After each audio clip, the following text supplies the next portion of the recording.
6th century BC, a new superpower of the world has recently established itself. The largest empire the world has ever seen to date, and swiftly furthering its supremacy west with advancements in Thrace and Macedonia.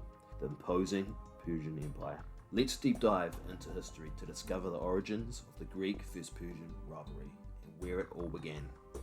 Following the collapse of the Bronze Age many years ago, a number of Greek tribes colonized and created cities on the western coast of Anatolia. Around the 7th and 6th century BC, the nearby empire of Lydia waged war on the Greek tribes of Anatolia.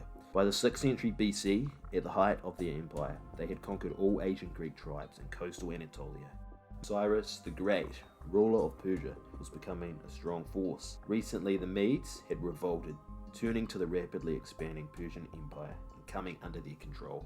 It was only a matter of time before they faced off with the Lydian Empire. Persians' military might was no match for the Lydians. King Croesus was defeated in 546 BC, subjugating to the Persians. The Persians felt they were fair and merciful towards kings and leaders that surrendered to them. Often, they would let them continue to rule their city, under Persian control of course, or be replaced with a local leader that led to pursue the empire's best interest. The new leader being a tyrant. This means that the individual seized power by unconstitutional means and received his position as ruler by force or inherited the position. Histories, Greek tyrant of Miletus, was in this position. It is not known if he inherited his power by the Persians or became the leader by force. Conditions were to be followed from cities and regions to the empire. This included paying taxes, the empire to have use of all resources, including food, water, and men. They also adopted the policy of tolerance for people they conquered. This included allowing them to speak their own languages, practice their own religions, and follow their own ways of life. This was designed to reduce the chance of revolt and keep the empire united. Back to Histories, he did have a strong relationship with Persian king Darius. During the Scythian campaign, Histories defended a bridge in Dunabi. Darius was pleased with his aid in the recent campaign and rewarded him with Myrcanus, as Histories wished to create a city here. Histories quickly got to work on fortifications. However, the Persian commander campaigning in the area, known as Megabazus, took notice and brought this to the king's attention. He says to the king, "Why would you give a Greek a settlement in Thrace? The site has abundant resources close by, including silver mines, timber for building ships, and the area is populated with Greeks and barbarians that could easily come to his aid. I beg you to stop this, or you will be at war with your own subjects. Send for him, that he can no longer continue his work, and never give him the chance to go back to Greece." Darius agreed to his plan, fearful that Histories may be plotting against him. The king still personally trusted him, but did agree this was suspicious. Darius and Histories had a gathering to discuss a proposal, that he is to join him and his personal consul in Susa. He reluctantly agreed, knowing that the king would not take no for an answer. The focus now goes to the island of Nexos, within the Mediterranean.